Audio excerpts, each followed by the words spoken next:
Today at the National Press Club, in the midst of the election campaign, Housing Minister and Minister for Homelessness Clare will debate her coalition counterpart Michael Sukkar, the Shadow Minister for Housing and Homelessness.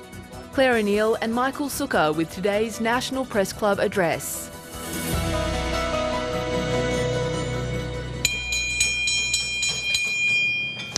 Hello and welcome to the National Press Club for today's Westpac address. My name is Tom Connell. I'm the President here at the club as well as Chief Election Analyst and Anchor at Sky News. Today is the housing policy debate with the Minister Clare and the Shadow Minister Michael Sukkar. We appreciate their time, of course, during this busy campaign. Housing has been a big issue this millennium, it's fair to say, and the issue, the house price issue, is now morphed into what both sides appear to agree is a crisis. So it is certainly an important debate during this campaign. We have agreed the debate rules. They include 6-minute opening speeches, questions to each other and questions from me and the floor. So I will do my bit to not overly sanitise things, but wade in when I need to, perhaps. We had a coin toss to agree who begins, and therefore the Shadow Minister, you have the floor. Well, thank you, Tom. 6 months ago when I was here last, I made it clear the Coalition won't accept a situation where a generation of Australians miss out on the opportunities for first home ownership that previous generations enjoyed. However, over the past 3 years, we've witnessed one of the most catastrophic public policy failures in a generation. Under Labor, less houses have been built, with falling housing completions, approvals and first home buyers.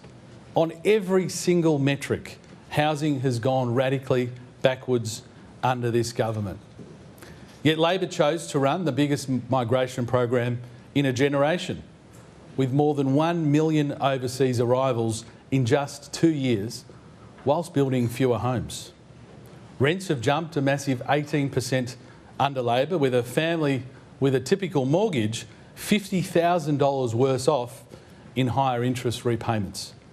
Labor's prioritised a foreign-owned corporate rental model over home ownership, and it's aligned itself with unions like the CFMEU, which has driven up costs. Labor's promise to build 1.2 million homes over 5 years will never see the light of day, with industry experts predicting a shortfall of not a little bit, but over 400,000 homes short. And despite promising so-called billions in housing investment, Labor is yet to deliver a single newly built home through a policy implemented this term.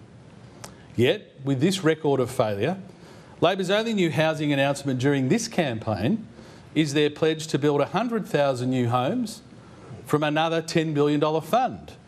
That works out to be $100,000 a home. Now, with average new home build costs of around $500,000 in Australia, Labor's either discovered some building formula unknown to every other home builder in this country, or this is just another comical lie from the government. A future coalition government will have a big job ahead of us, there's no doubt. But we will make big strides in addressing Labor's housing crisis. As someone from a migrant family myself, I know why millions choose Australia, but migration must be planned. Our policies will free up over 100,000 homes by significantly reducing the permanent migration program and needed overseas migration, capping new international students, particularly at major metro universities, reducing numbers by at least 30,000 a year, implementing a 2-year ban on foreign investors and temporary residents buying existing homes. And it's only the Coalition that has a plan to support first home buyers with the two most critical challenges in purchasing a new home: mortgage serviceability and the deposit hurdle. Under the Coalition, first home buyers of new homes will be able to claim a tax deduction on mortgage interest for the first 5 years after purchasing their home. This is a monumental tilting of the scales in favour of first home buyers. First home buyer mortgage deductibility will mean for a couple on average full-time incomes a $55,000 tax benefit to help meet their mortgage repayments. This will give first home buyers some of their own tax back to help them with their mortgage repayments in what we know are the most critical early years. According to the HIA, it will also mean An additional 30,000 homes are built each year, as this incentive encourages first home buyers to purchase a new apartment or townhouse or detached house, rather than simply fighting it out for the dwindling pool of existing homes. With the deposit hurdle, we know it takes on average 8 years to save for a deposit, and it's well over 10 years in Sydney and Melbourne. Our super home buyer scheme will allow first home buyers to access up to $50,000 of their own super to contribute towards their deposit. This policy offers both home ownership and the protection of super by requiring that to be put in at the end when the property is sold. And we'll continue the Coalition's highly successful home guarantee scheme that we took to the 2019 election and that I put in place as Housing Minister in 2020, which has helped over 200,000 Australians purchase homes with deposits as low as 5% and 2% respectively. To get housing supply moving, and after significant consulting with industry and councils over the last few years, we found a key barrier to housing is the lack of fundamental essential infrastructure. Hundreds of greenfield sites remain underdeveloped due to insufficient infrastructure for water, power, sewerage and roads. Our $5 billion housing infrastructure program will address this gap and accelerate shovel-ready housing. Our program will deliver 500,000 new homes more quickly using grants and concessional loans. We also know that the CFMEU has driven up housing costs. In many cases, productivity in construction is down to less than 3 productive days of work a week. This drives up costs, and those costs are just passed on to everyday Australians. Labor can't stand up to the CFMEU because they've received over $11.5 million in donations and support from that union since Anthony Albanese became Labor leader. We'll reinstate the ABCC and deregister the lawless CFMEU. So the Coalition has a strong plan to restore the dream of home ownership, but to do so we need to be bold. Tinkering around the edges won't meet this challenge. And while Labor seem content with a generation of Australians being forced into remaining lifelong renters, the Coalition again won't accept a generation of Australians missing out on the opportunities for home ownership that previous generations of Australians have enjoyed. Thank you, Shadow Minister. Minister. Thank you so much, Tom. Thanks to the Press Club and thanks to all of you in this room and at home for making the time to engage in what I genuinely believe is the biggest social and economic challenge facing our country right now. We've got a housing crisis in our country that's been building now for about 40 years, and this is affecting fundamentally the lives of literally millions of people who live in our country. Now, as Housing Minister, I have the genuine privilege of sitting down with people who are in varying forms of housing distress all around the country. And I want to start by explaining some of what I hear from those people. I talk to couples who are in their 30s, both working, and who have got children who would absolutely have owned their own home in Australia a generation ago, but are today locked out of the market. I spend a lot of time talking to young people about their experience of housing. And I want to tell you the words that they use when they talk to me. They talk about anger, they talk about frustration, they talk about rage. But then there's other young people who have actually moved beyond that, and these are the people I'm most worried about.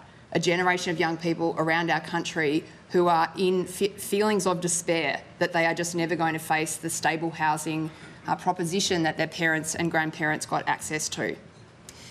Almost all these people I talk to, especially the young ones, they share a deep belief, which I agree with, that for a long time governments have not been listening to them and not been prioritising the pain that they are in that is caused by their housing situation. Housing is not just about bricks and mortar. This is the foundation on which we provide every Australian and their family the ability to build a good life in our country. We came to office 3 years ago after a decade of abject neglect of housing. This was not some subterfuge withdrawal from housing. Many of you would remember that Tony Abbott and Scott Morrison actually deliberately made a decision to take the Commonwealth out of the discussion. And that's why for most of the almost decade that the Coalition were in power, there wasn't even a Commonwealth Housing Minister. That's how tapped out they were from this problem. Now, out of those ashes, our government has built easily the boldest and most ambitious agenda on housing that a government has had in our country since the post-war period. We're building more homes. 500,000 homes have been built since we've been in government, and this has been helped by government policies such as free TAFE, which has trained 500,000 Australians in areas of skills need for the country. We're working with the states to build 1.2 million homes for Australians. And really importantly, our government is building 55,000 social and affordable homes for people who really need them. As of today, 28,000 of those homes are in planning or under construction. We've worked to get renters a better deal. Throughout the course of our term, we've lifted Commonwealth rent assistance by 45%. That is assisting 1 million households around the country. We've also worked with the states to make sure that we try to improve renters' rights wherever we can. And we've gotten more Australians into home ownership, 150,000 through the 5% deposit program and 40,000 more on the way through our Help to Buy scheme. Now, in this first term, we've laid critical foundations. But in our second term, the Albanese government wants to go further, much further. On Sunday, our Prime Minister announced 2 game-changing reforms that are all about backing in those young people around our country to get into a home of their own. The first is that we are going to offer every young person around the country the chance to get into the housing market with just a 5% deposit, with the government backing you in to do it. We want to put you in a position where you're paying off your own mortgage and not someone else's. And our government is going to work with the states and territories to do something that no Commonwealth government has done before, and that is build 100,000 homes specifically for first home buyers. Now, what we want to make sure is that young people around the country get a clean shot at getting into home ownership without having to compete with property investors or other generations. Now, when you add these things up, this existing agenda that we created in the first term with the things that we want to do in a second term, we're talking here about a $43 billion investment in this problem for our country. $32 billion of that is focused exclusively on building more homes. Now, I want to start by just responding to a couple of things that Michael has said here. And you'll hear this a little bit, I think, from Michael today. He's going to infer that everything that's going wrong in housing today has happened just over the last 3 years. Now, I think everyone in this audience and everyone at home knows that the truth is this is a 40-year-old problem for our country. Just look at the data, it's very clear. He's also talked about his concerns that the government hasn't moved fast enough. And let me be really clear. There is no question that we have achieved more in 3 years than the Commonwealth government did in the preceding 9. There's just absolutely no question about that. The facts make it very clear. But remember, after that 9 years of neglect, the Coalition then have spent the last 3 years trying to hold us up. There would be fewer Australians in housing distress today if they'd actually just worked with us on this problem and let us get critical reforms through the Parliament. Now, Michael's talked a little bit about our national housing targets, suggesting that they're too high. What he's really saying here is that the answer to this problem is lower than national ambition, and low ambition is what got us here. And finally, the overall policy offering from the Liberals. For young people across the country, there is absolutely nothing here for you. All they have is a cocktail of policies that are going to lead to higher house prices and fewer homes for Australians. We want a government in charge of this country that has an ambition that matches the size of the problem, and into this election, that is Labor. Thank you, Minister. So you spoke about ambition and that $1.2 million target. Your own or the independent National Housing Supply Council says you'll be about 300,000 short. Are you willing to say you're not on track and explain why? Well, Tom, again, we need a bold and ambitious target because boldness and ambition is exactly what is required here. So instead of washing our hands of the problem, as the former government did, the PM's actually stepped up and engaged with the states to negotiate a shared target across the country of 1.2 million homes. Now, how are we going against that target? I said we've built 500,000 homes since we've been in government. We've got critical policies in train that are helping us get there, things like fee-free TAFE, which Michael and his colleagues want to scrap, things like the planning reform that's occurring at a state level. Now, do we need to do more? Absolutely we do. If this was a simple problem that could be fixed in a 3-year term of a government, it wouldn't be a 40-year-old crisis that's been building for our country. Now, what I do want to say to you, Tom, is that we're making real progress against these targets. Now, Michael's used some numbers there that are a bit old. It's true that some time ago, when we first set this target, the industry said if you continue on this current trajectory, you are going to fall significantly short. The last Master Builders report that came out showed that we've made up 240,000 of the gap just because of the work that we've done. Now, this is something that the government is going to need to continue to work on. But what we're seeing is really positive improvement in the data, and we'll continue to work with states and territories to get there. So you describe yourself as behind the target, but you hope to make up that gap still with new policies that you've announced. Well, it's not so much new policies. A lot is coming online here, Tom. You know, some of the things that are holding us back from building at the rate we need, for example, are skills shortages. And that's why we're training so many more Australians in the skills that we need.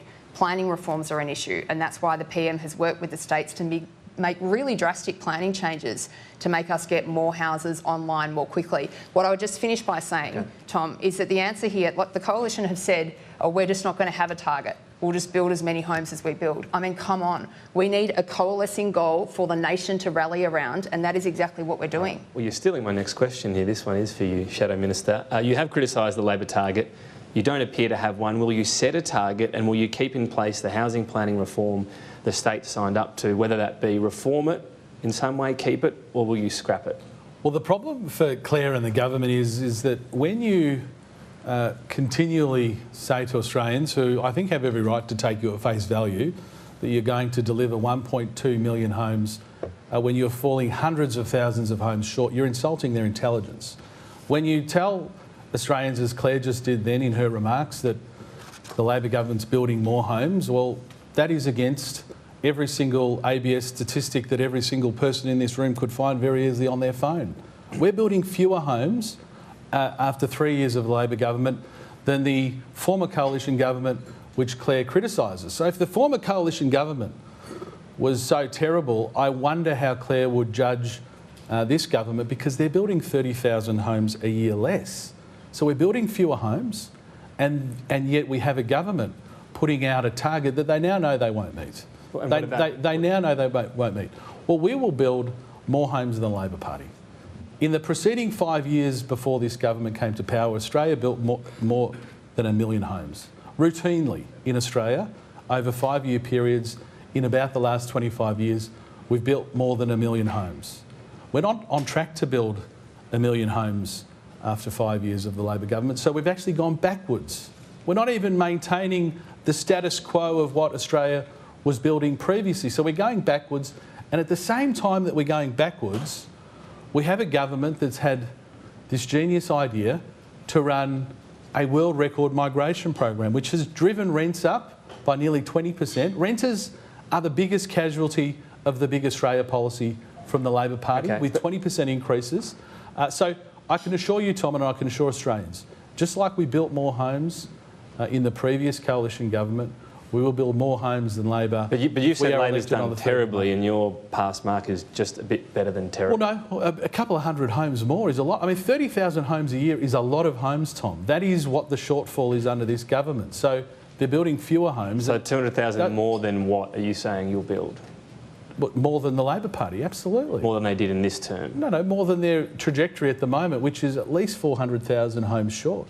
So my point is this. So you're saying they'll get to 800 out of the 1.2 and you'll get to 1 million? Well, is that I'm saying we will get to as many as we possibly can, but I'm certain it will be higher than Labor. Okay. What I'm not willing to do is insult the intelligence of Australians. And just quickly on the planning reform.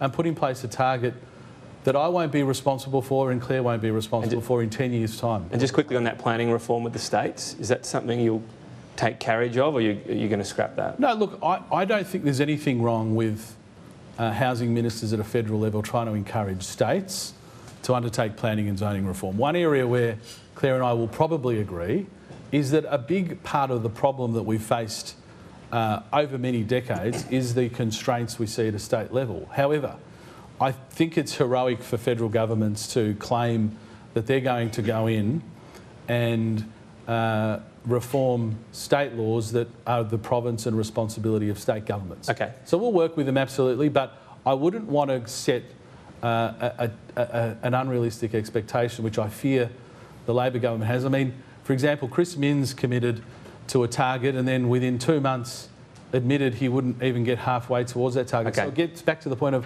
what's a target worth if you're not going to get anywhere near Quick it? response, Minister, before we go. Well, I mean, I think what you just heard there is more of the evasion and unwillingness to take any responsibility for this problem that led to 9 years of total neglect of this by the coalition. And I'd say, you know, the claim that the Liberals are going to build more houses is ridiculous. They don't have any policies that are seriously going to do that. What I can tell you is this weird cocktail of things that the Liberals have dreamed up are going to lead to more expensive homes and fewer homes being built around the country. Why is that the case? Because most of the $32 billion that our government is injecting into building more homes will be scrapped by Michael and his colleagues. Okay. What we know is that when you take the policies they have said they will unwind, it will lead to 210,000 fewer homes, and no one can forget in this discussion the dud super for housing policy, which is going to, the evidence suggests, raise house prices by $92,000 around our capital cities and build not a single new home for the country. Let me get to some of the policies. The supply issue, everybody agrees, is a huge one, in particular workers. So about 2.8% of construction workers are overseas arrivals. That's half the rate of other industries. You're calling it a crisis, not you alone, but you're calling it a crisis. Is it time to make it just as easy to get a construction worker through the skilled migrant system as it is a nurse, for example, and remove barriers such as the local labour test and the $10,000 fee? Look, Tom, our main priority is always going to be train Australians first for these jobs. So that's why you've seen our government make massive investments in this. Remember, free TAFE that the coalition say that they want to scrap, 500,000 Australians have trained in new professions through that. About 40,000, sorry, it's actually 600,000 now, and about 40,000 of those people have trained in construction professions. The Prime Minister has also put a proposal in place that gives $10,000 to apprentices that have those skills who come and train in residential construction. We will use the migration system where it's needed. Last year, but isn't it needed? Quite clearly, there is a shortage. You're saying you won't make it any easier to get construction workers in? Well, the challenge is not necessarily the ease of bringing construction workers in. We have a demand-driven migration system. About 10,000 construction workers came in through that system last year. I'd expect those numbers to be around the same. But, Tom, we're an Australian government and our focus is making sure that we train Australians for these fantastic jobs. If you're a Sparky, if you're going to build a home, you're probably never going to be out of work in Australia, and we want to support our young people. But there are barriers in there you could remove, such as a $10,000 fee and a labour market test. You won't consider that? When the construction professions are on the list of professions that are in shortage in Australia today, Tom, so I don't agree that there are major constraints in the migration system to bring construction workers to Australia. What I will say is that we're a government that's got serious investments and policies on the table to train up Australians. The coalition don't. Okay. And Shadow Minister, similar question to you around getting more tradies. Do you think that's part of the situation? The CFMEU making it easier. And I just want you, given that you've also got this renewed pledge, I believe, from Peter Dutton to cut the net overseas migration, how is that going to fit in with bringing in more tradies to Australia? So let's just start with where Clare finished off. The CFMEU will not allow the Labor Party to make the changes that Tom has described. The sorts of changes that would mean we bring in more bricklayers and less yoga instructors, because that's the situation we face at the moment. Where we will agree is I think it is important that we do train a local workforce, which is one of the reasons why we are putting in place an apprentice wage subsidy up to $12,000. But let's be very clear that the CFMEU will not allow the Labor Party to do that. The other problem, sadly, with respect to migration, before I move off it, we make no apologies that we cannot continue to bring in 1 million migrants over 2 years. We cannot continue a migration level at that elevated amount when we're building fewer homes. It's an undisputable fact we are building fewer homes. You could build more homes. And so we have to bring down net overseas migration, and only one party will do that, and that's ourselves. Having said that, of course, I think, Tom, you need to reorient the skills list to bring in more of the skills we need in those trades, unencumbered by the CFMEU, who seems to have had a veto right over this government. So you would make changes to get more construction? We've made it very clear, Tom, that we'll do two things. We're going to drastically reduce migration and reorient that smaller program into the sorts of trades we need to support our local workers. Minister, you've mentioned again the superannuation policy today. I've seen a previous comment from you, it will increase prices by $92,000. So if giving everybody access to their super at the same time turbocharges that, it increases prices, wouldn't the same thing happen under your recent announcement? Every first home buyer has the ability to buy a house now with a 5% deposit. How much would that increase house prices by? So, Tom, we've got Treasury advice on the proposal to expand the opportunity for young Australians to get into the market with a 5% deposit that tells us there will not be a significant impact on house prices. So let me tell you why. This is a scheme that has about 50,000 places available in Australia already today.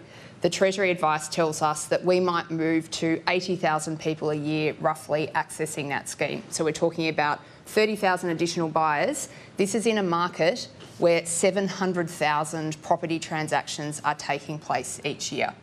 But let me say that the reason that we can be confident about this is because we have, alongside that commitment, a commitment to build 100,000 homes for first home buyers around the country. So whatever we're doing on the side of trying to help first home buyers in, it needs to be balanced out by bringing new supply onto the market. And that's one of the key differences between Labor and Liberal in this debate. We have a Liberal Party that's got only demand side measures, stoking this and that, raising house prices but not building more homes. We have a different approach. Now, just let me give you the contrast with super for housing. I said 30,000 new home buyers. What Michael and his colleagues are wildly saying is that they are going to give millions of people around our country access to roughly the same amount of superannuation on a single day. So what are we going to have the result of that? What we're going to see is that young people around the country are going to go along to an auction, they're going to bid up against each other, trashing their retirement savings, but because no new houses will be built, they're basically taking and ransacking that generation's retirement savings and they are gifting it to the older property-owning generation. Like if I was trying to cook up a way to make this worse, then I would start with super for housing. You know, forget about all the other things the Coalition are saying on housing. This is the thing that is going to make the most impact on the housing market, and it will be a terrible thing for the nation's young people. Did you want a quick response? Yeah, I'd love to. Again, the union super funds won't allow the Labor Party to provide first home buyers with an access to a portion of their super. They would not allow it. So it's not even a policy that could even get through the front door of the Labor Party. But what is the counterfactual to what Clare is saying? So the counterfactual is that the answer for young first home buyers is that somehow it improves our housing market if young first home buyers don't have enough for a deposit. That somehow that is assisting the housing market. Young first home buyers under our policy will get access to up to 50,000 or 40% of their super balance. It won't represent the entire deposit, it will represent a portion. It will accelerate it. Clare is saying to this audience and to the Australian people that the average person who's saving for 14 years for a deposit in Sydney or 10 to 12 years in Melbourne is perfectly acceptable. That is essentially what Clare is saying.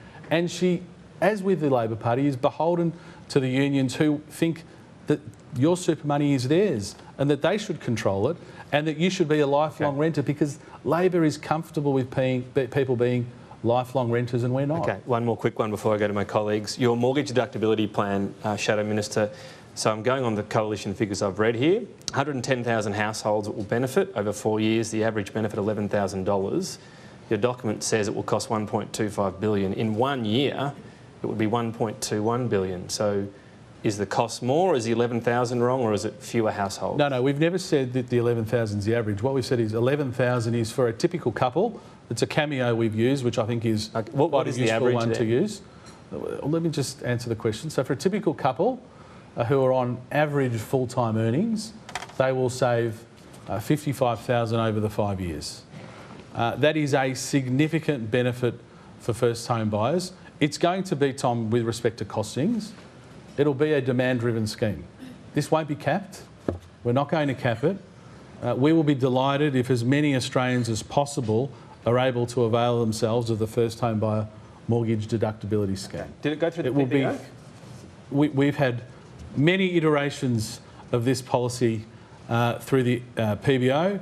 and with the industry. This iteration? We have absolutely, well, we'll announce all of our costings at the right time, Tom. Okay. But I can assure you, we want as many young Australians to take up the first home buyer mortgage deductibility measure, because it is not a capped scheme, and importantly, Tom, it's a policy that adds to housing supply. Because one thing that I don't think many Australians are aware of is that in Australia, we don't typically have new homes built unless someone's willing to pre-commit to that home. So whether it's a first home buyer wanting to buy an off-the-plan apartment, whether it's someone willing to put a deposit down on a house and land package, what unlocks that home being built is often a young first home buyer having the confidence and having the financial ability to actually make that purchase. That's what unlocks the home. So the reason, Tom, we want as many Australians as possible to take this up is, yes, we want them to become first home buyers, but they're also going to add to the housing stock of this country, and the HIA expects it to be 30,000 a year. Going to go... I just need to jump in on just that 15 one, seconds if you don't mind, Tom. Yeah, just very briefly. I mean, this is what happens in public policy when you do sloppy work that isn't properly looked at. This is dressed up as a housing policy. How can it be a housing policy when it won't build a single new home or get a single person who is renting today into home ownership who wouldn't otherwise be there? What the Liberals have cooked up here is a generational triple whammy for young people around the country. Right. Peter Dutton not only wants you to be paying off your landlord's mortgage, he now wants you to subsidise the mortgage of people who have been able to get into the housing market. And on top of that, they want you to set fire to your superannuation savings to burn up house prices around the country. First like, again, what a melange of things that will make the problem I must respond to No, but you actually had your go. You actually had your go. So what Clare's saying to young Australians is this. Tinkering around the edges is fine. Clare is tinkering around the edges. Fiddling while Rome burns. We make no apologies that our first home buyer mortgage deductibility scheme is a very ambitious tax concession for young first home buyers.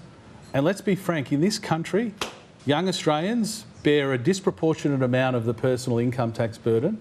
And so providing them a tax cut, some of their own money back, to be able to afford a home and turn themselves from being a lifelong renter into a homeowner. Right. Yep. We make no kept Evelyn waiting long enough. He got two goes. I'm going to have two goes. Well, then he'll want three and then you want four. I'm not going to let that slide by.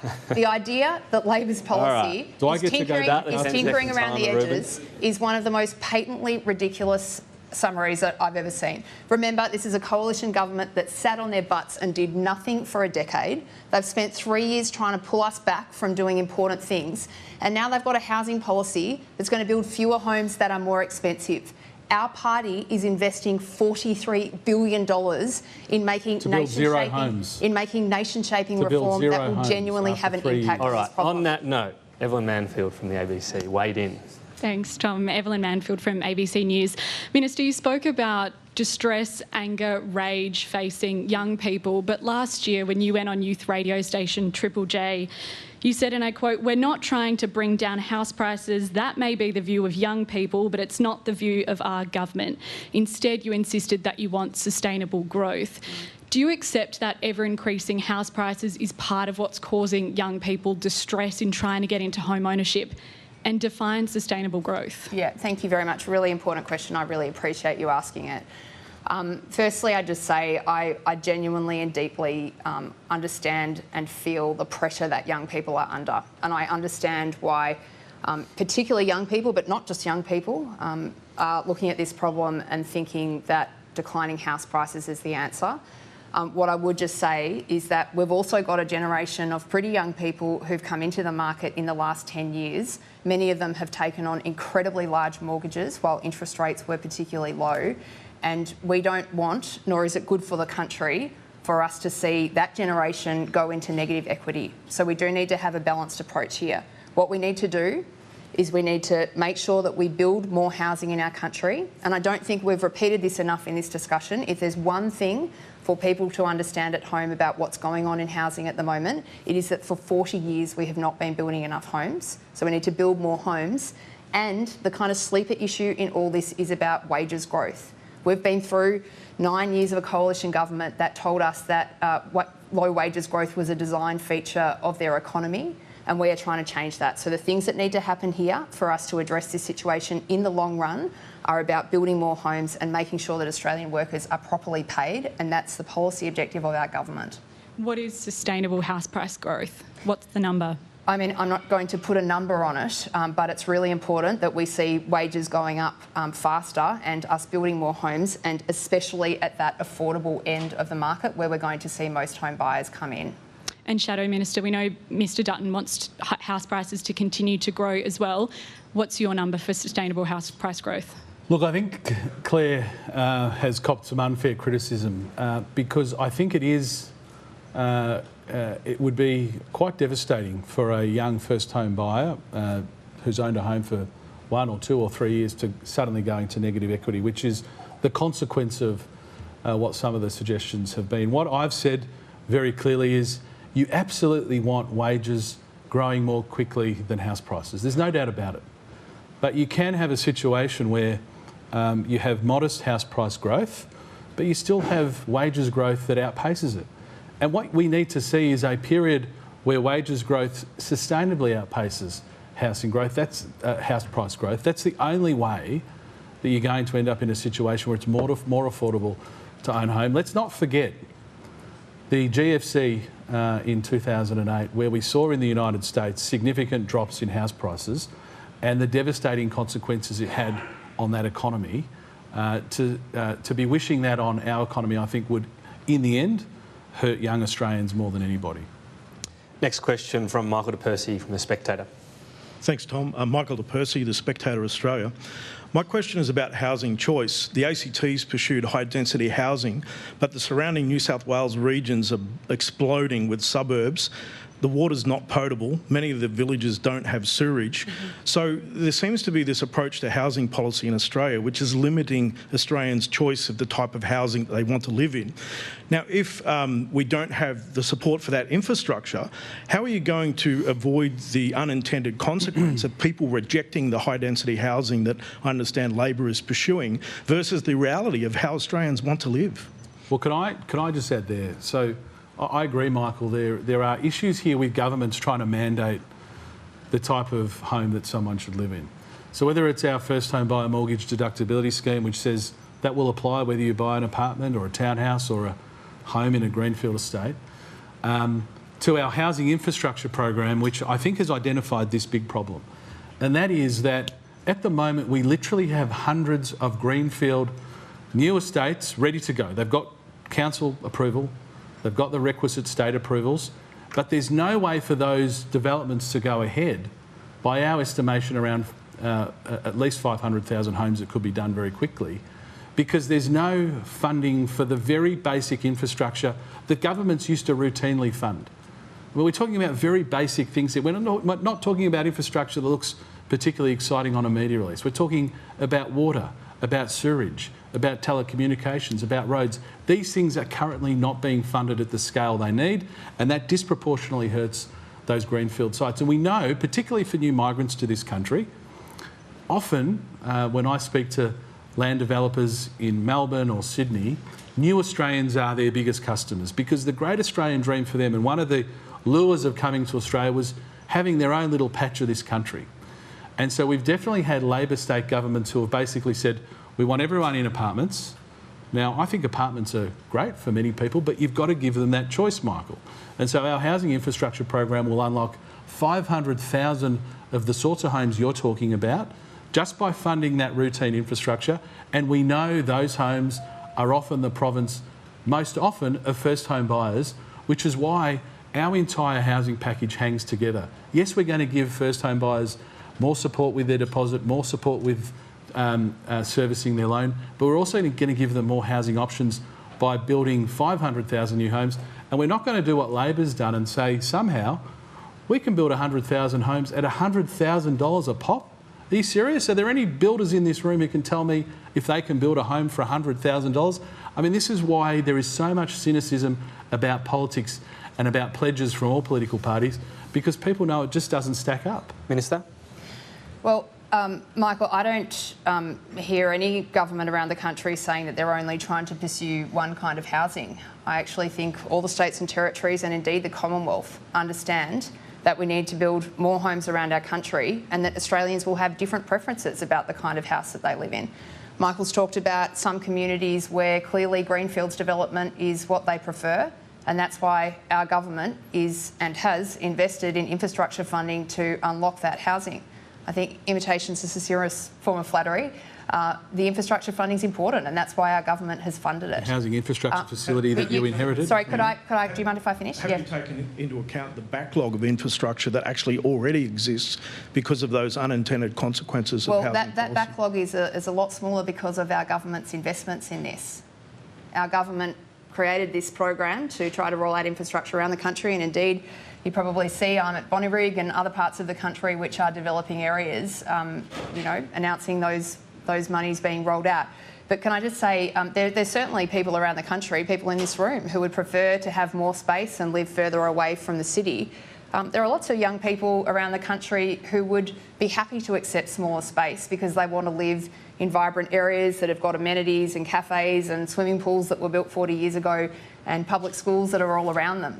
The point is people have got different preferences, and governments shouldn't be choosing we're only going to develop one type of house and not the other. What we need to do is make sure that Australians have got options and choices, and that's what our government's $32 billion of investment in building new homes is providing for people. Next question, Alan Ramsey from The Nightly.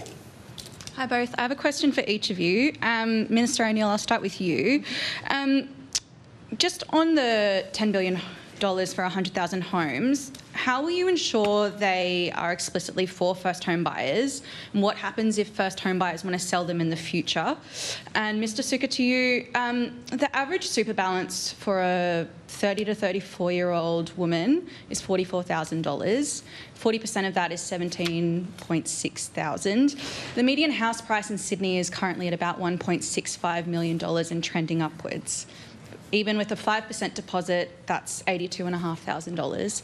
How will $17,500 make enough of a dent to get those people in the door? Are you happy if I go first? Sure. Look, thanks for the question. I think this is where, unfortunately, the scare campaign from the Labor Party falls down. Because on one hand, I've had two forms of criticism from the union-dominated super funds and the Labor Party. They said that we're going to flood the market with all this extra money, and then they've made a simultaneous criticism of our policy that, well, actually, when you look at people's super balances, it's not going to be as monumental as some have suggested it is. That $17,000, you're right, for that person, is not going to fund the entire deposit. But how long does it take the average Australian to save $17,000? To save that money outside of super is going to extend the time it takes for you to get into the home. So we're not suggesting by any means that your entire deposit's going to be funded by your withdrawal from super, but it's going to supplement the savings that you're trying to make outside of super. And we know how hard it is. It's not surprising that it takes 14 years to save for a deposit in Sydney, even with my home guarantee scheme that provides you with the ability to get into a home with a 5% deposit. We know it takes 14 years because by the time you pay your rent, and by the way, your rent's 20% higher now after 3 years of Labor, you've paid your grocery bills, which by the way are 30% higher now under Labor. You pay your energy bills, which are now higher under Labor. They're not $275 cheaper, they're higher now. By the time you do all of that, it's extraordinarily difficult to save $1. So the ability to actually use a portion of your super to supplement the savings you can make, we think makes a huge difference, and that $17,000 will be big. One thing, though, that I think is often unremarked about our policy, we also will require that first home buyers recontribute what they've taken out back in when they sell their property at the end. So they get to use their money when they need it to get into that home, and then they put it back into super at the end, so they get the benefit of that in their retirement. And we know one thing, whether it's the intergenerational report, myriad of reports, if you enter retirement without owning your home, you are in infinitely worse shape than if you do. And so allowing people to use a portion of their super, even $17,000, is going to compress that time it takes to get into a home. And that's why we think It's a really important policy for young first home buyers. Minister? Thanks, Tom. And I'll just make a couple of comments and then come to your question. You're asking something really, really important here. I could give an hour-long press club speech about all of the problems with super for housing. One of the ones I haven't mentioned is the terrible gender impacts of this. Sadly, we have a real problem with superannuation balances across the country where women routinely have less amounts in their super. I think the numbers are something like in your late 30s, women are about 30% down on men, and in 50s, it's 45%. So what we know about this policy is not only will it jack up house prices instantly by giving millions of people the ability to ransack their retirement savings, but it's also going to significantly disadvantage women when they're at an auction bidding against a man, and that can't be a good thing, surely, for gender equality across the country. Now, you asked about the government's commitment to build 100,000 homes for first home buyers with the states and territories, and I'd love the opportunity to just explain a little bit more about this scheme. The problem that we're really trying to solve here is that today builders can't build homes at the entry level where young buyers are coming into the market. The cost of building is too high and the paying power of those young people is not enough. So what we're saying is that if we're serious about not just bringing more housing onto the market, but bringing more affordable entry-level properties into the market, then the government's going to have to roll up its sleeves and get involved. So how will we do that?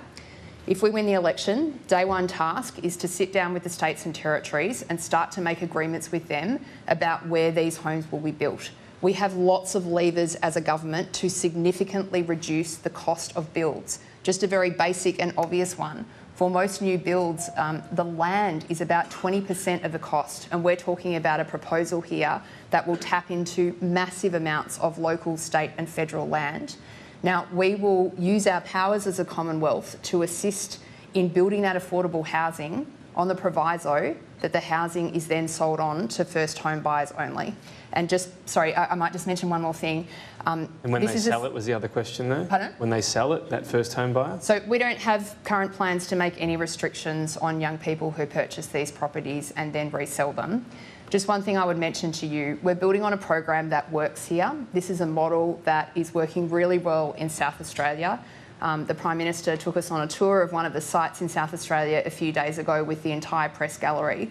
The South Australian Government is doing really good work here, building affordable entry-level homes that are only available for first home buyers. We're taking that scheme national. How do you get one? Is it a ballot? Is it a wait list? So the way it works in South Australia is you register as a first home buyer and then properties are made available for. So you're on a wait list essentially? Yeah. And that's how you'd roll it out federally? Well, we'll make, so Tom, what's really important with housing is that we don't reinvent the wheel in every single state and territory. Okay. A big part of the proposal here is to work with state developers and work with schemes like this that are in use already. So we'll work with states to set those parameters. But Clare's going to have to reinvent the wheel because Clare's essentially confirmed and stood by their costing of $100,000 for a home. So you are going to have to reinvent the wheel because on average for a very modest home in this country, it costs $500,000 to build the home. So I don't think you can take anything this government says on face value, particularly when they say, we're going to teach the industry how to reduce the cost of building a home by 80% under their costings. There's no way in the world they're going to build homes for $100,000. Now, if, like me, you were cynical of the government becoming a property developer, what will end up happening is the government will end up being a very inefficient delivery agent of these homes. They will then have a choice. Do we sell them at a loss, which is borne by taxpayers, or do we sell them for a higher price than what the private sector is able to deliver? And then if they do sell them at a loss, which is a cost that taxpayers wear, and there's a benefit to those people, they've said 100,000 homes over 8 years. There's 110,000 first home buyers under this government. There was 170,000 when I was Housing Minister at its peak. But 110,000, so who on earth gets one of these properties? Okay, I'm going to Is it a Willy Wonka sort of golden ticket type of system? Because it's a huge benefit to confer on one person. Your first interview on this, you said they'd be essentially a bit cheaper than market rate. The Prime Minister says they'd be sold at market rate. Which is it? You can respond to the Shadow Minister, sure. but which is it as well? Let me do that. So The costing for this proposal has been done by Treasury, not cooked up by a bunch of politicians, but by officials in the Treasury, and their view is that 100,000 homes will be built under the policy. I'm not sure if Michael is deliberately misunderstanding me or genuinely not getting it. This is not a proposal where the Commonwealth comes in and funds the entire construction of a new home, because we don't need to do that. What we need to do is make up the gap between an affordable entry-level home being built and a buyer who desperately needs that home. And that's the difference we will make. Now, one thing I'll just mention about this, I'm not sure why Michael's claims on the infrastructure funding are wild. They're going to build a new home for $10,000. But they can't quite seem to get their heads around the fact that our government is not proposing to pay the entire building cost. We're talking about making projects that can't stack up, because this is exactly the kind of intervention that we need when we've got a housing crisis this bad. Next question, Ron Meisen from the AFR. Thank you. Ms O'Neill, just a couple of queries around this in relation to how this would work. Where do you envisage the equity element coming into play? Do you envisage that federal taxpayers would have a stake, or you're dealing only with the states and the states will have a stake? And obviously you did talk about bridging the gap there. Does that mean you're basically going to be asking property developers to run at a loss and bridge the gap effectively, so that those first home buyers can then purchase those homes? And Mr Sukkar, I just wanted to ask you, you mentioned earlier the 200,000 homes, 200,000 more than what? You said more than Labor, and then you said you didn't want to have a target because you didn't want to treat people like mugs effectively. I just want to ask you about that, because you at least having a target provides accountability. You can come up here and you can whack Labor as much as you like, because you can say, well, you're not hitting your target. You said you're not going to be around because it's a decade proposition. Well, the 1.2 million homes is by about 2030. So you potentially could be around then. That's not that far away. Why not commit to something that allows the public, the voters, to measure the success of your policy against some kind of benchmark? Sorry, again, just given it's the last question. I think we have to accept that one of the big reasons why there's been such a diminishing of trust in politicians in this country, and it's something I'm sure Clare reflects on and I reflect on as well, and no one's perfect here, but one of the reasons we've seen that happen is that we have so often governments make commitments for things that they will never be held accountable for ultimately. So here, even though we've got the industry saying you're falling hundreds of thousands of homes short, 300,000, 400,000 homes short, that you're building fewer homes than have been built in the past, the government wants to use the 1.2 figure as a shield to say, well, no, we're ploughing ahead. We're not going to accept that we're building fewer homes and that we're actually going backwards, because we've got this shield that says we're going to steadfastly stick to this, what is a wildly crazy target in this environment, because the numbers just don't stack up. And I think you are treating voters like mugs. We could very easily just pull any figure out, which I suspect is the 1.2 million home figure, where they've just pulled it out of thin air. Because it's not based on any reasoned research out of the industry, I can assure you. They weren't the original target, Ron, was a 1 million home target. The government was told they were going to fall a couple of 100,000 homes short. So what do? Instead of revising their target or coming clean with the Australian public and saying, look, we're going to try our best, but we're probably falling short, they've steadfastly stuck to this line that we're going to deliver 1.2 million homes. They're delivering less homes. Less homes. Now, I know through the housing infrastructure program, through first home buyer mortgage deductibility, both measures which are going to deliver more housing are going to see infinitely more homes built. We have great ambitions for those programs, absolutely huge ambitions, but I'm not going to treat voters and insult their intelligence by plucking wild numbers out of nowhere, which is precisely what the government's Okay, we're getting towards the end, so I'll just try to get a little bit more attention to the gong as it goes on towards the end of answers. It's a very much bipartisan issue there. Minister, your question. Thank you. Yeah, so just to Michael's comments, I mean, that is the kind of low ambition, low altitude thinking that got us into this mess in the first place. And you've mentioned industry a couple of times there, Michael. Let me be really clear, and the industry have been really public. They are fearsomely supportive of us having a national target and fiercely opposed to the coalition just saying they're going to give up give up on national housing targets around the country. Now, if you're watching this housing debate closely, you will know that this national target is having a serious impact on our housing system here in Australia. That's because we've now got something to rally around and work towards, and we are making progress. Let me just give you one number before I come to your question, Ron. From February to February, we have seen a 26% increase in housing approvals around the country. Construction vacancies are rising, which is a good thing. We need more vacancies in construction so we can attract those workers in, declining, excuse me.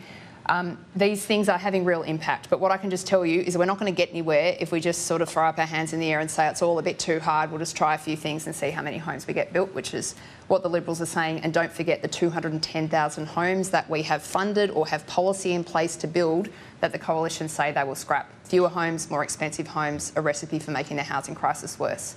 Now, Ron, to your question about the equity element. So if I just step back for a sec, we've got a commitment to build 100,000 homes for first home buyers, working with the states and territories.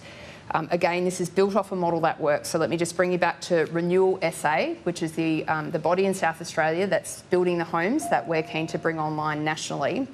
This is an organisation that actually makes a profit for the South Australian government. So what they do is they will either use state or local land, or they will buy very large tracts of land and they will build developments on the land. So often it will include a share of housing that is just for first home buyers. Then they will build some social and affordable housing on the site, desperately needed around the country. And then they might add market housing into the mix as well.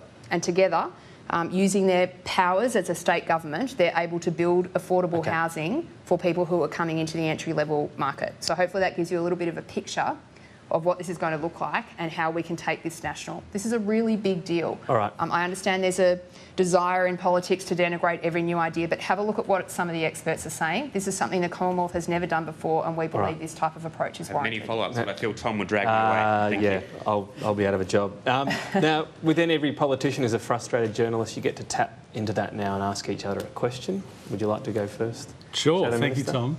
Well, my question to Clare is one that I think a lot of people will be reflecting on today, and that is you're clearly going to fall catastrophically short of your 1.2 million home promise. Your flagship $10 billion Housing Australia Future Fund has not delivered one newly built home in the 3 years you've been in government. There's actually reports in the AFR that the fund may need to be topped up. It's suffered significant losses. How on earth can any Australian believe you when you say from here on that you're going to build 100,000 homes for first home buyers when you failed to deliver on any of the promises you made at the start of this term? And I accept that they were promises made before Clare was Housing Minister, but she has to assume those as the Housing Minister now. Well, unsurprisingly, I vehemently disagree with that analysis.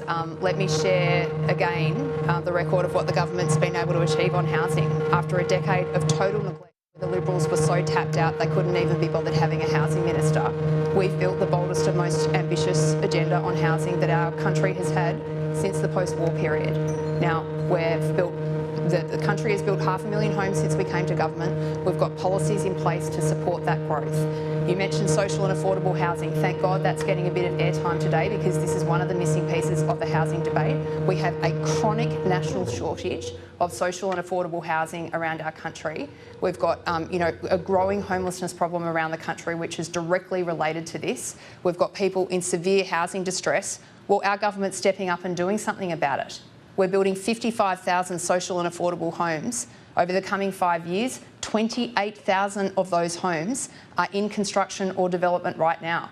Now, Michael may denigrate targets. In fact, the Liberals did almost nothing about social and affordable housing when they were in government. Well, you scoff, but let me give you the numbers. I do scoff. Let me give you the numbers. You're criticising our government for what you say is not building enough homes.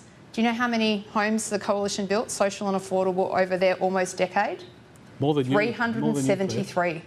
That is what they added to social and affordable housing stock, 373. Wrong. Now, as a minister, as a politician, that doesn't make me happy because it makes a political point. It makes me angry.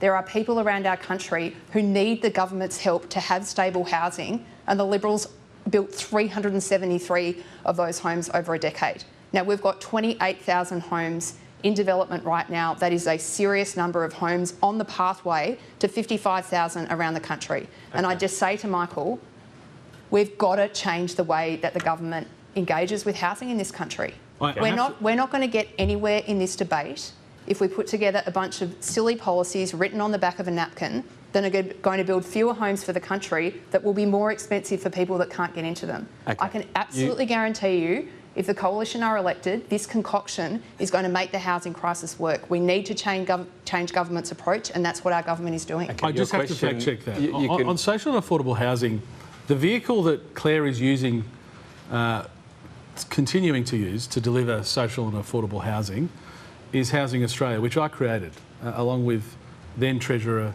Scott Morrison. We created the Affordable Housing Bond Aggregator. We put community housing providers at the heart of what the government was doing through social and affordable housing. And to Clare's credit, the government's not changed that. They've continued it. They changed the name, but the organisation is the same. We delivered 13,000 social and affordable homes from the creation of the Affordable Bond Housing Aggregator. I'm sorry, Clare, you are wildly wrong, either deliberately or accidentally. All right. But the vehicle that the government is using, they didn't come in and change it. I'm going to jump in. We are starting to run out of time. Your question to Michael, Clare. Well, my question is actually on social and affordable housing. I mean, it seems, Michael, that the Liberals didn't just wash their hands of the general housing problem for the country, but also totally failed in the government's obligation to support people in the market who need extra support. Now, surely, I know as Shadow Housing Minister, you're talking to people in housing distress around the country.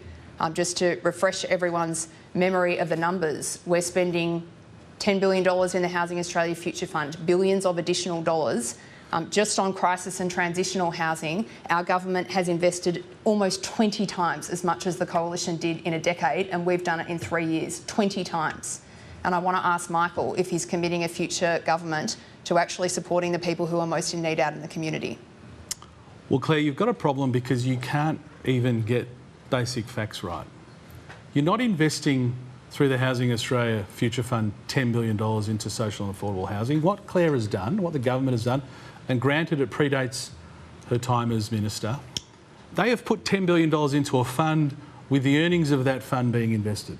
So it's reliant on returns out of the Housing Australia Future Fund to fund. So it's not $10 billion to start with. Now, that's a cute little trick that politicians use to try and run up the numbers and make the numbers sound huge, but that's not the case. We see reports in the AFR that potentially that fund is teetering because of what we've seen in equity markets in recent times, because it relies on returns. It's not $10 billion for social and affordable housing. It's the returns on that after you've paid off the debt, because it's $10 billion of borrowed money. So you've got to service the debt on that $10 billion, hope the return's higher than that, and then invest it into social and affordable housing. I expect there will be an almighty mess to clean up if we are successful on the 3rd of May. What we will do, as we did when we were in government, we will put community housing providers at the heart of social and affordable housing. Why? Because we know that for every dollar you give to a CHP, it goes a little bit further than particularly some of the state delivery agencies. But I can assure you, what we've seen from the Labor Party thus far has seen a Housing Australia Future Fund 3 years down the track that has not delivered one home. And that's the record of achievement that, sadly, this government has. Next question, Jack Quayle from The Australian. Thanks for your time, both of you, today. I've got two questions. First to you, Minister. Under the HAF, only several thousand houses are under construction, even fewer have been completed since Labor came to government in 2022. Is the government's recent decision to reach for demand-side measures an admission that your record on the supply side is not strong enough to campaign on at the election? And Minister Sukkar, to you, the coalition government has repeatedly bagged the Albanese government for being the worst government since Whitlam. But I've dug into the Prime Minister and Cabinet archives, and I'm looking here at this policy here. I think I know what's coming. From it's dated 5th of May 1974, and it's from the Prime Minister, Mr. Whitlam, today said that the Labor scheme for income tax stability on home interest repayments would effectively cut interest rates for home buyers. Why have you reached for the Whitlam government's scheme if it is so bad? It shows you that there's silver lining to every cloud. I can tell you, I did in my long after we started developing this policy, and we were looking for international examples, and this is used quite often in quite a number of countries in Scandinavia. It's not entirely novel. I did come across that interesting fact. So it just shows there are redeeming features to every government, even the Whitlam government. But let's get back to the fundamentals, Jack. We know there are two big issues for first home buyers. Yes, the deposit hurdle. We're happy that the government's now supportive of the Coalition's home guarantee scheme that provides people with the ability to buy a home with a 5% deposit. But there is the issue of serviceability. How on earth do you service the mortgage? We're here, sponsored by Westpac today. There are banks across this country who will not lend to first home buyers because they cannot service the mortgage after all of their expenses that I detailed earlier.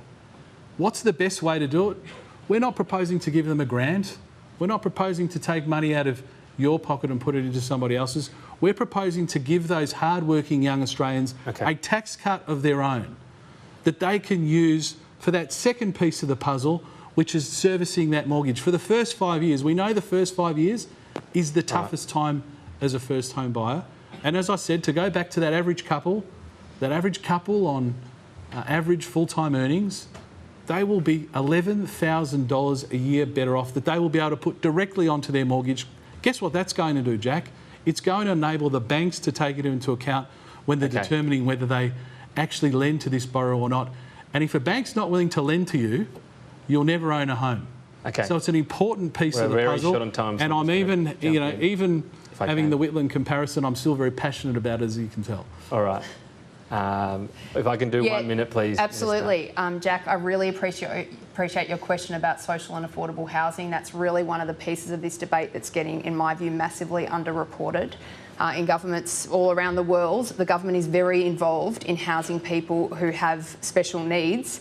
And in Australia, we've gone through a 70-year period where governments have retreated from that, and we are turning the tide on that. We're doing it through a commitment to build 55,000 social and affordable homes over the coming 5 years.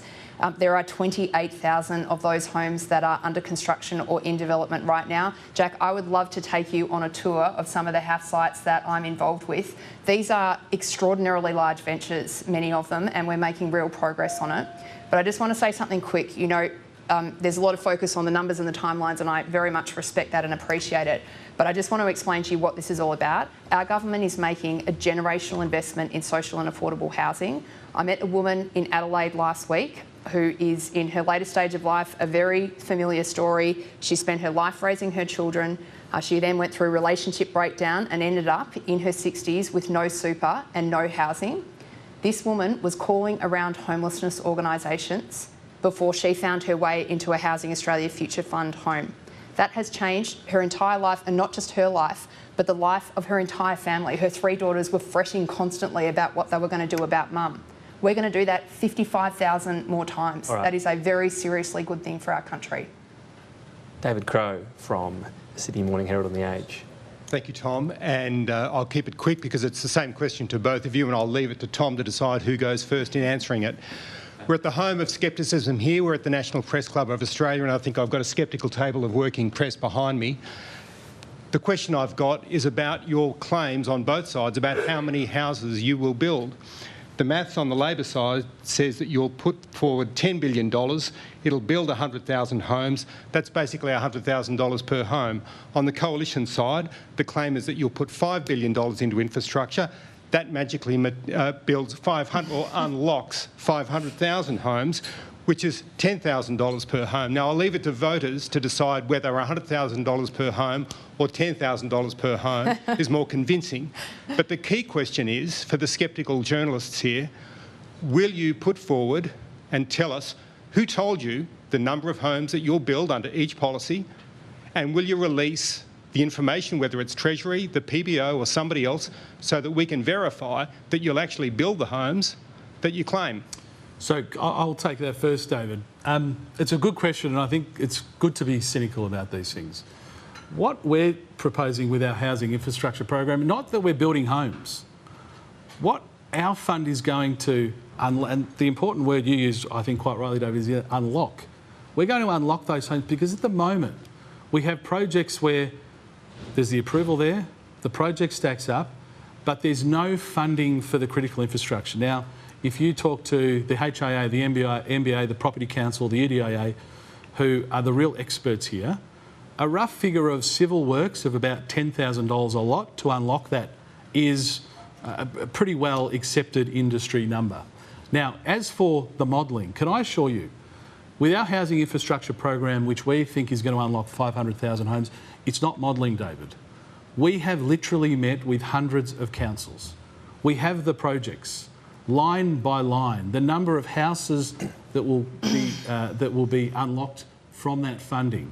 Really well thought through cost of projects. Okay. It's a very big spreadsheet, David, and can I say, the 500,000 number, we deliberately chose a conservative figure. It's actually higher than that, but to deal with the cynicism and to build in a little bit of leeway, we've actually been very conservative when we said 500,000. Minister, 1 minute, please. Thank you. The Coalition's estimates are totally fanciful, absolutely ridiculous. Like, if it was that easy to fix this problem, we wouldn't be in a 40-year-old crisis. We know that because this is something that the Coalition tried last time they were in office, and David, I'd love for you to go back and have a look at what was achieved through that. They set up a fund of $1 billion that was supposed to fund infrastructure exactly like they described. It built 5,000 homes. There is just no way that these numbers are going to stack up. Now, our numbers come from Treasury, David. This is a policy that we've been working on for a long time with Treasury officials. $10 billion, you've talked about the 100,000. I really want to just explain this as clearly as I can. We're not paying for the entire cost of building a new home. What we're doing is assisting state development agencies and in some instances private developers making projects that do not stack up today, stack up. And the reason that the government will intervene is because in exchange, they will give us those homes for first home buyers at entry-level prices. Okay. And I'd say to you again, this is something that's already working in South Australia. We want to build on it and make it national. In one-word answers, will you both release all the information you told us about just then? In relation to the housing infrastructure program, we've got lots of councils. We'd have to get their consent because these are their projects. This is not modelling. These are actual projects with actual costings, and there are thousands of projects. We'll release modelling as it ordinarily occurs, so there'll be a chance for people to talk. In the election campaign? Yeah.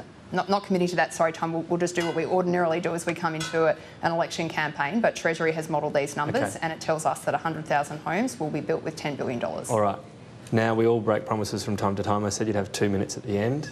We've gone a bit over time. I'm sure you can do it in 1 minute. You've got this in you, starting with you, Minister. Look, I just bring it back to what you've all heard here today. We've got a very genuine and serious problem with housing across our country, which is affecting the lives of millions of people. And we came to office after a decade of the Coalition saying we don't want to have anything to do with this.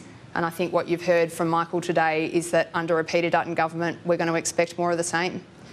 This is a policy melange of weird things that were written on the back of a napkin that are going to do two things. They're going to build no new homes around the country from any viable analysis that I've seen. And they're going to make homes more expensive through the ridiculous and dud super for housing policy. Now, all these things together are a recipe for making the housing crisis worse. We offer an alternative, a government that is genuinely serious about taking a running crack at the underlying problems that have led us where we are today. We're going to build more homes. We're going to make sure that renters get a better deal, and we're going to make that hard work happen to get more young people around this country into home ownership. It's going to require some big things and the government to do something different. But I hope you see in our first term we've made real progress here, and we've got a lot more work to do on this in a second term of an Albanese government. Well, I think this is a sliding door moment for our country. As I said at the beginning, we are in the Coalition not willing to accept a generation of Australians unwilling to buy a home. If you have seen what has occurred over the last 3 years of this Albanese government, rents rising at nearly 20%, never been harder to purchase a home. Essentially, the Labor Party is offering you 3 more years of the same. Their criticism of us is that our ambitions for home ownership are too high. Our first home buyer mortgage deductibility scheme is going to finally give first home buyers the firepower they need to purchase a home. We're going to, through our housing infrastructure program, deliver more homes for those first home buyers. So if you think the status quo is okay, that's really what Labor's offering. The Coalition believes that home ownership is something that every generation of Australians deserve, and that's precisely what we'll deliver if we're given the great honour of being elected. Okay, we thank you very much for your time during this very busy campaign. We know it's difficult to find a date, so we do appreciate the Press Club coming down. You get, as a thanks, Press Club membership. I gave the Chris Bowen and Ted O'Brien ones to the wrong person, so I'll make sure I get it right today. Ladies and gentlemen, please thank Michael Sukkar and Clare O'Neill.